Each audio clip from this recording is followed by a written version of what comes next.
Four school districts here in Washington are under attack by the orange regime in the White House. Let me real quick read this from King 5 News. Four Washington school districts under federal investigation for transgender athlete policies. The Department of Education is investigating four school districts in Washington state for allegedly violating Title IX by allowing students to compete in sports based on their gender identities. In total, 18 school districts across the United States are under investigation. And in Washington, that includes Cheney Public Schools, Sultan School District number 311, Tacoma Public Schools, and Vancouver Public Schools.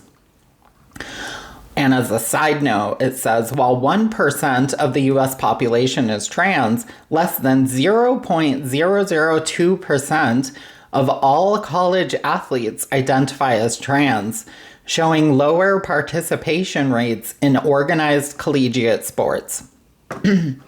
Okay, so recently here in Washington, there were enough signatures collected by a Christian extremist hate organization to possibly have the trans athlete debate on the ballot here in Washington.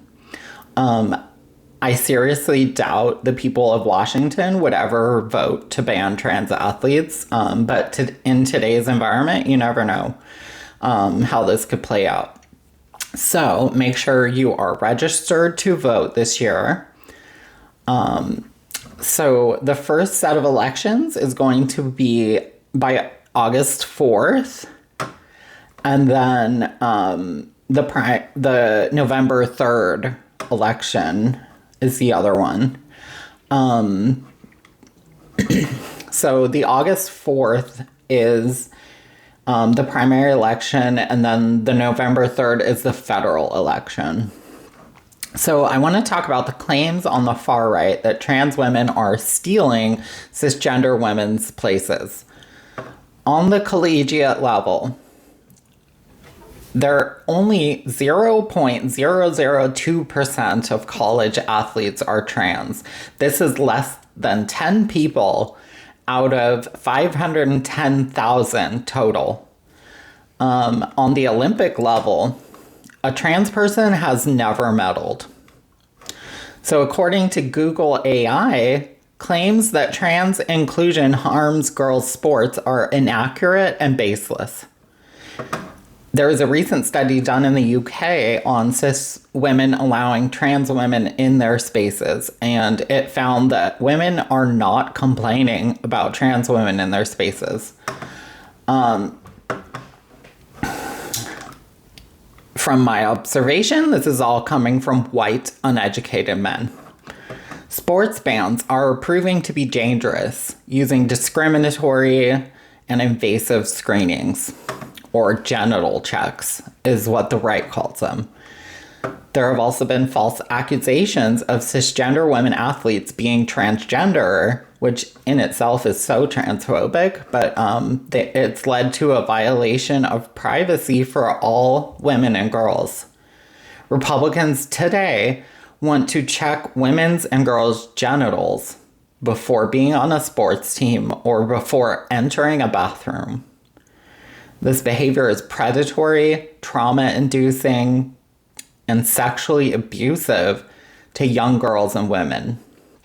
Sex verification testing can cost anywhere from $1,000 to $15,000 per athlete.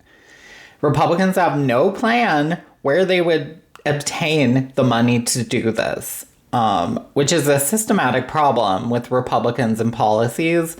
They overspend and abuse our government's budgets, and they increase deficits historically.